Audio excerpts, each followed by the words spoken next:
Welcome to SVR academy. SVR academy నుంచి ఎక్స్టెన్సివ్గా group 1, group 2 and individual మాడ్యూల్స్కి కోర్సెస్ని ఆఫర్ చేయడం జరుగుతుంది. వాటికి సంబంధించినటువంటి ఇన్ఫర్మేషన్ని మీరు తెలుసుకోవాలంటే కింద ప్రొవైడ్ చేసిన నంబర్స్కి కాల్ చేసి ఇన్ఫర్మేషన్ని తెలుసుకోవచ్చు. రీసెంట్గా హ్యూమన్ డెవలప్మెంట్ ఇండెక్స్ 2020 రిలీజ్ అయింది. దీన్ని హెచ్డిఐ ఇండెక్స్ 2020గా చెప్తారు. Human development index. So human మానవ అభివృద్ధి సూచిక అంటారు. అభివృద్ధి, మానవుడు అభివృద్ధి చెందడం అంటే మనీని సంపాదించుకోవటం ఒక్కటే కాదు, అంటే స్టాండర్డ్ ఆఫ్ లివింగ్ని ఇంప్రూవ్ చేసుకోవడంతో పాటుగా హెల్త్, ఎడ్యుకేషన్, అదర్ ఆస్పెక్ట్స్లో కూడా డెవలప్ అవుతూ వెళ్తుంటే మాత్రమే వాళ్ళని హ్యూమన్ డెవలప్మెంట్ అంటారు. సింపుల్గా చెప్పాలంటే మనీ ఒక్కటి సంపాదిస్తే సరిపోదు, హెల్త్, ఎడ్యుకేషన్, అదర్ ఆస్పెక్ట్స్లో కూడా డెవలప్మెంట్ ఉండాలి. అప్పుడే హ్యూమన్ డెవలప్మెంట్ అంటాం. ఒక కంట్రీ తను హయ్యర్ జీడిపి గ్రోత్ రేట్ని నమోదు చేస్తే సరిపోదు. అంటే సింపుల్గా అగ్రికల్చర్, ఇండస్ట్రీ, సర్వీసెస్లో ఎంప్లాయ్మెంట్ని జనరేషన్ చేసి ఇన్కమ్ లెవెల్స్ని ఇంక్రీజ్ చేసుకుంటూ వెళ్తూ ఉంటే కంట్రీ హయ్యర్ జీడిపిలో గ్రోత్ రేట్ ఒక్కటే మాత్రమే సో డెవలప్మెంట్ కాదు.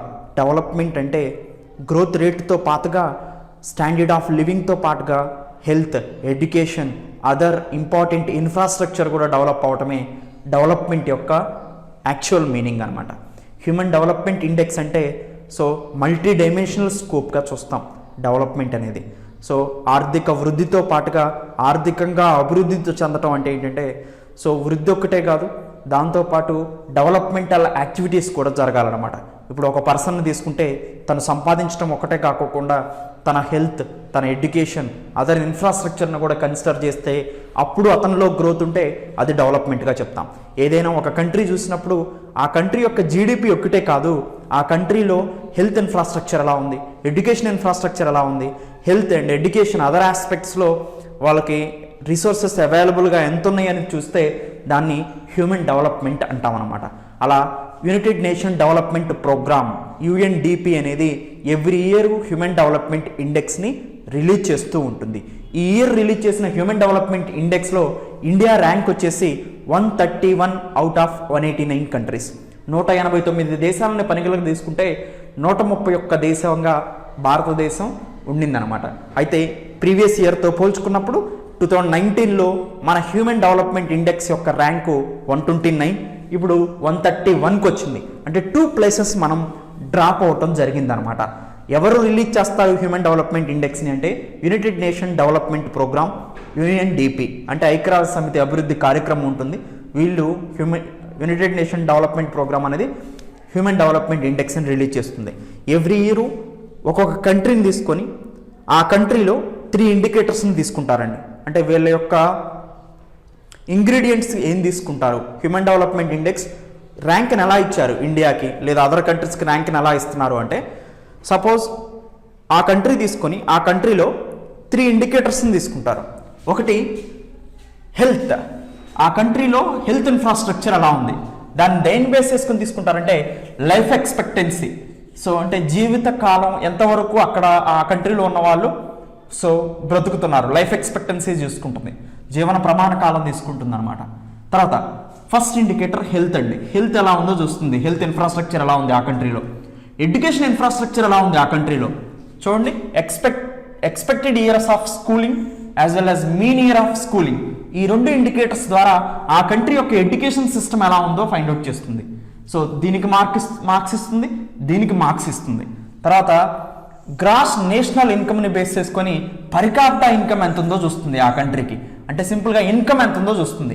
అదే స్టాండర్డ్ ఆఫ్ లివింగ్. సో జీవన ప్రమాణాలు ఎలా ఉన్నాయి అనేది. అంటే సింపుల్గా చెప్పాలంటే పరికాప్టా ఇన్కమ్ అంటే ఏం చేస్తాం మనం, so total income of country by total population of country వేస్తాం.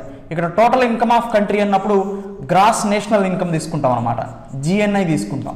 సో GNIతో అడ్జస్ట్ చేసిన పరికాప్టా ఇన్కమ్ని స్టాండర్డ్ ఆఫ్ లివింగ్ని ఫైండ్ అవుట్ చేయడానికి, స్కోర్ని ఇవ్వడానికి UNDP తీసుకుంటుంది అనమాట.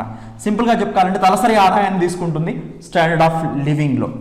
ఇలా అంటే ఇక్కడ సింపుల్గా ఇన్కమ్ తీసుకుంటున్నట్టు, ఎడ్యుకేషన్ తీసుకుంటున్నట్టు, తర్వాత హెల్త్ తీసుకుంటున్నట్టు. ఒక పర్సన్ వైజ్ చెప్పామనుకోండి, ఒక పర్సన్లో తను ఎంత సంపాదిస్తున్నాడు, తన ఎడ్యుకేషన్ సిచ్యువేషన్ ఎలా ఉంది, తన హెల్త్ సిచ్యువేషన్ ఎలా ఉంది, ఇలా 3 ఇండికేటర్స్ని తీసుకొని ఒక కంట్రీకి హ్యూమన్ డెవలప్మెంట్ ఇండెక్స్ ర్యాంక్ని యుఎన్డిపి ఇస్తుంది, యునైటెడ్ నేషన్ డెవలప్మెంట్ ప్రోగ్రామ్ అనేది. సో 3 కీ ఇండికేటర్స్ ఏంటి అంటే లివింగ్ స్టాండర్డ్స్ అంటే ఇన్కమ్, హెల్త్ ఆరోగ్యం, థర్డ్ ఎడ్యుకేషన్ విద్య. ఈ 3 క్రైటీరియాస్ని యుఎన్డిపి హ్యూమన్ డెవలప్మెంట్ ఇండెక్స్ని రిలీజ్ చేయడానికి కావాల్సిన స్కోర్, ఈ 3కి స్కోర్ ఇచ్చి టోటల్ యావరేజ్ స్కోర్ మీద ఒక కంట్రీ స్కోర్ ఎంత చేసిందో చూస్తుంది. సో హ్యూమన్ డెవలప్మెంట్ ఇండెక్స్ అనేది సో యుఎన్డిపి 0 to 1 స్కోర్ ఇస్తుందండి. 0 to 1 స్కోర్ ఇచ్చినప్పుడు ఈ 3కి స్కోర్ ఇచ్చి ఆ స్కోర్ ఎంత మధ్యలో ఉందో చూస్తుంది. సపోజ్ 0 to 0.5 సంథింగ్ వచ్చిందనుకోండి, లో హ్యూమన్ డెవలప్మెంట్ కేటగిరీ అనమాట అది. 0.5 నుంచి 0.75 చేంజ్ వరకు వచ్చిందనుకోండి, సో అప్రాక్సిమేట్గా medium human development category. Greater than 0.75 వరకు వచ్చిందనుకోండి, హై హ్యూమన్ డెవలప్మెంట్ కేటగిరీగా ఆ కంట్రీస్ని రికగ్నైజ్ చేయడం జరుగుతుంది. ఇండియా మీడియం హ్యూమన్ డెవలప్మెంట్ కేటగిరీలో ఉంటుంది. ఎందుకంటే ఈ 3 క్రైటీరియాస్ తీసుకొని ఇండియాలో ఈ 3 క్రైటీరియాస్ కనుక స్కోర్ ఇస్తే 0.645 వచ్చిందనమాట. అందుకని మనం 131 ప్లేస్లో ఉన్నాం 2020లో. 2019లో 129 ప్లేస్లో ఉన్నాం అనమాట. సో అందుకనే 0.5 నుంచి 0.75 మధ్యలో ఉన్న కంట్రీస్ అన్ని కూడా మీడియం హ్యూమన్ డెవలప్మెంట్ కేటగిరీ అనమాట. అంటే ఇండియా యొక్క హ్యూమన్ డెవలప్మెంట్ స్కోర్ 0.645, ఇండియా యొక్క హ్యూమన్ డెవలప్మెంట్ ఇండెక్స్ యొక్క rank 131. India human development category ఏంటంటే మీడియం హ్యూమన్ డెవలప్మెంట్ కేటగిరీ. ఈ 3 పాయింట్స్ చాలా ఇంపార్టెంట్ అండి. సో అలానే మనకన్నా ముందు కంట్రీస్, మన దగ్గర కంట్రీస్ ఏంటంటే శ్రీలంక ర్యాంకు 72, చైనా ర్యాంకు 85 మనకన్నా ముందు వరుసలో ఉన్నాయి. ఈవెన్ భూటాన్ కూడా మనకన్నా ముందు వరుసలో ఉంది 129 ర్యాంక్. మనకన్నా వెనకున్నటువంటి మన పొరుగు దేశాలు చూస్తే Bangladesh 133 rank, Nepal 142 rank, Pakistan 154th rank, Afghanistan 169th rank, Myanmar 147th rank. మనకన్నా ముందున్న దేశాలను గుర్తుపెట్టుకోండి, శ్రీలంక, చైనా, భూటాన్. సో ఇవి మేజర్గా మనకన్నా ముందున్నటువంటి మన దగ్గర దేశాలు, నైబరింగ్ కంట్రీస్ అనమాట. అయితే ఈ ర్యాంకులో ఫస్ట్ ఉన్నది Norway, Australia, Switzerland, Germany, Denmark. Top 5 human development category states అనమాట ఇవి. ఓకేనా, ఇది హ్యూమన్ డెవలప్మెంట్ ఇండెక్స్. అయితే ఫ్యూచర్లో ఒక న్యూ ఇనిషియేటివ్ని, న్యూ ఇంగ్రీడియంట్ని కూడా యాడ్ చేసే అవకాశం మనకు కనిపిస్తుంది. సో అంటే ఇప్పుడు వరకు హెల్త్ని, ఎడ్యుకేషన్ని, స్టాండర్డ్ ఆఫ్ లివింగ్ అంటే ఇన్కమ్ని మాత్రమే తీసుకొని స్కోర్స్ రిలీజ్ చేయడానికి కావాల్సినటువంటి పొటెన్షియల్ ఈ 3 ద్వారా తీసుకున్నారు. కానీ ఫ్యూచర్లో ఒక కొత్త ఇండికేటర్ని అంటే 4th ఇండికేటర్ని health, education, life, standard of లివింగ్తో పాటు 4th కీవర్డ్ని కూడా యాడ్ చేసే అవకాశం ఉంది. అదే PHDI అంటే planetary pressure adjusted human development index, లేదా దీన్ని సపరేట్గా రిలీజ్ చేసినా కానీ planetary pressures adjustment human development index. Simple అండి, ప్లానెట్ మీద ప్రెజర్ పడుతుంది. ఎలా పడుతుంది? క్లైమేట్ చేంజ్ వల్ల పడుతుంది. క్లైమేట్ చేంజ్ వల్ల ఏంటంటే గ్రీన్ హౌస్ గ్యాస్ ఎమిషన్స్ వల్ల జరుగుతుంది. గ్రీన్ హౌస్ గ్యాస్ ఎమిషన్స్ అంటే ఎయిర్ పొల్యూటెంట్ చేస్తున్నాం మనం. అలా ఒక కంట్రీ యొక్క పొల్యూషన్ లెవెల్స్ను కూడా తీసుకుంటే అది రిలీజ్ చేసే గ్రీన్ హౌస్ గ్యాస్ ఎమిషన్స్ను కూడా కన్సిడర్ చేసామనుకోండి, అప్పుడు ఇండియా ఒక 6 ప్లేసెస్ ముందుకెళ్ళే అవకాశం కనిపిస్తుంది. 8 ప్లేసెస్ ముందుకెళ్తుంది. ఎందుకంటే అదర్ కంట్రీస్తో పోల్చుకున్నప్పుడు ఈ డెవలప్డ్ కంట్రీస్ ఏవైతే ఉన్నాయో హెల్త్ ప్రొవైడ్ చేస్తున్నాయి, ఎడ్యుకేషన్ ప్రొవైడ్ చేస్తున్నాయి, స్టాండర్డ్ ఆఫ్ లివింగ్ ఇస్తున్నాయి, కానీ పొల్యూషన్ కంట్రోల్ మెజర్మెంట్స్ తీసుకోవట్లేదు. ఇండియా తీసుకోవడంలో కొంచెం ముందే ఉంది. సింపుల్గా చెప్పాలంటే ఏదైనా వస్తువు తయారు చేయడానికి యూజ్ చేసే ఎనర్జీ, ఆ వస్తువులు తయారు చేయడానికి ఎనర్జీ కావాలి. అది ఫాసిల్ ఫ్యూల్స్ కానీ, ముడి సరుకులు కావాలి, రిసోర్సెస్ కానీ, వాటి వల్ల విడుదలయ్యే కార్బన్ ఎమిషన్స్ కానీ తీసుకుంటే క్రైటీరియా హ్యూమన్ డెవలప్మెంట్ ఇండెక్స్లో అది కూడా ప్లానెటరీ ప్రెజర్ అడ్జస్టెడ్ HDI అవుతుంది అనమాట. సింపుల్గా గ్రీన్ హౌస్ గ్యాస్ ఎమిషన్స్ని కన్సిడర్ చేస్తే సో అప్పుడు 4th ఇండికేటర్ అవుతుంది. అది ఎందుకు కన్సిడర్ చేయాలంటే అసలు ఇవన్నీ ఉండాలంటే ముందు క్లైమేట్ చేంజ్ కాకుండా ఉండాలి. సో ఇన్కమ్ రావాలన్నా, హెల్త్ బాగుండాలన్నా, ఎడ్యుకేషన్ సవ్యంగా జరగాలన్నా సో ఏముండాలి? క్లైమేట్ చేంజ్ కాకుండా ఉండాలన్నమాట. సో వాతావరణంలో మార్పులని తీవ్రమైన ప్రభావం అన్నిటి మీద చూపిస్తాయి, ఆర్థిక వ్యవస్థ మీద, సామాజిక వ్యవస్థ మీద, అన్నిటి మీద. అందుకనే ఈ ఇండికేటర్ అనేది కూడా మోస్ట్ ఇంపార్టెంట్ అనమాట. ఒకవేళ ఈ ఇండికేటర్ తీసుకుంటే ఇండియా 8 ప్లేసెస్ ఇంప్రూవ్ అవుతుంది, నార్వే 8 ప్లేసెస్ పడిపోతుంది వెనక్కి. సో కోవిడ్-19 ఇంపాక్ట్ని తీసుకోకుండా ఈ హ్యూమన్ డెవలప్మెంట్ ఇండెక్స్ 2020ని రిలీజ్ చేయడం జరిగిందనమాట.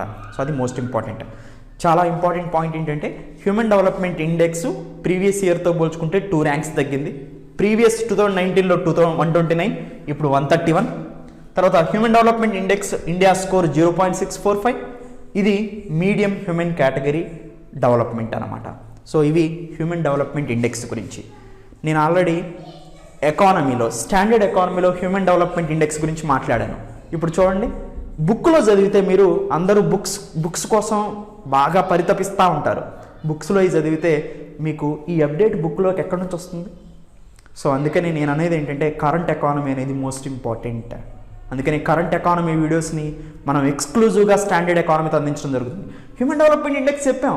సపోజ్ క్లాస్ ఎప్పుడో 2019-20లో జరిగిందనుకోండి, మరి ఇప్పుడు ఈ రోజు రిలీజ్ అయిన దీన్ని నేను ఎక్కడ చెప్పాలి? Human development index. అందుకనే బుక్స్ అయితే ఇంకా లేదు. బుక్స్ ఒక సంవత్సరానికి మీరు ఒకటి ఉంటుంది. ఎలా బుక్ని ఫాలో అయ్యి మీరు అప్డేట్ అవుతూ ఉంటారు? మీరు బుక్ కోసం పరితపిస్తున్నారు కాబట్టి మీరు మ్యాక్సిమం ఎగ్జామ్స్ని అచీవ్ చేయలేకపోతున్నారు. మేజర్గా ఇంటర్నెట్ సోర్సెస్ను ఉపయోగించుకోవటం అనేది ఈ డేస్లో ఉన్నటువంటి most important. So online classes అనేది క్రిటికల్ రోల్ని ప్లే చేస్తాయి compared to books. So just ఇప్పుడు ఈ ఇన్ఫర్మేషన్ని మీరు రన్నింగ్ నోట్స్ రాసుకుంటే అంతకన్నా బుక్ కావాల్సిందే ఉంది. సో అందుకనే బుక్స్ కోసం మీరు తప్పిస్తున్నారు అంటే మీరు వెనకబడుతున్నారనే అర్థం అనమాట. స్టాండర్డ్ సబ్జెక్ట్ని బుక్స్ నుంచి చదవాలి, కానీ కరెంట్ అప్డేట్స్ని మాత్రం మీరు బుక్స్ నుంచి కవర్ చేయలేరు. కానీ మనకి ఎగ్జామ్లో వచ్చేవన్నీ కూడా ఈ హ్యూమన్ డెవలప్మెంట్ ఇండెక్స్ 2020 అడుగుతాడు, కానీ ఓల్డెన్ డేస్లో ఉన్న హ్యూమన్ డెవలప్మెంట్ ఇండెక్స్ గురించి అడిగే అవకాశం లేదనమాట. సో అందుకనే బుక్స్ కోసం పరితపించుకోకుండా రన్నింగ్ నోట్స్ రాసుకున్న వాళ్ళే విజేతలు అవడానికి ఎక్కువ అవకాశాలు ఉన్నాయి. All the best. Thank you.